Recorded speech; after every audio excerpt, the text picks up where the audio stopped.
Disinformation is information that is intentionally manipulated. It may be, just created with various different images, fake videos and such, and it's published with the intent to mislead or deceive the public or anyone else it's targeting.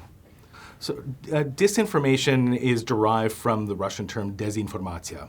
Desinformatia is, it was a tactic that was created by the Soviets during the Cold War. Basically, it's disinformation, and it was intended to deceive both the domestic Soviet population and foreign populations as well.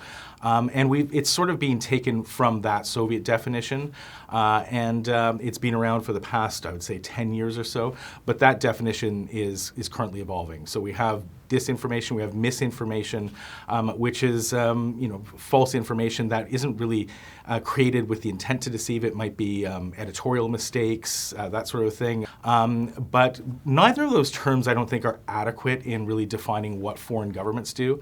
And what's the term that's being used most recently is foreign information manipulation. And that really covers the entire gamut of misinformation, disinformation, malinformation, propaganda, and even soft power tactics.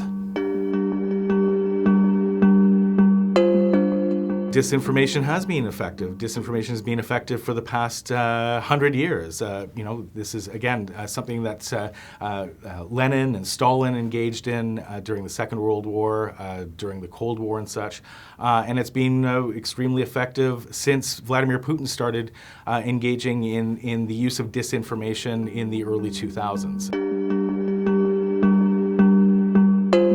When it's done properly and it's done by professionals, what they do is that they target they monitor for and target the most polarizing issues in our society.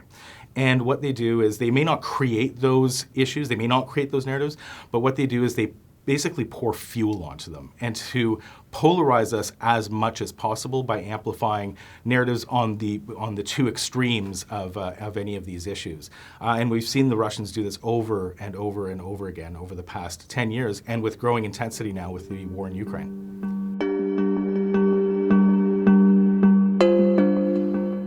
No, disinformation and influence operations targeting Canada, especially the Russian kind, are by no means new.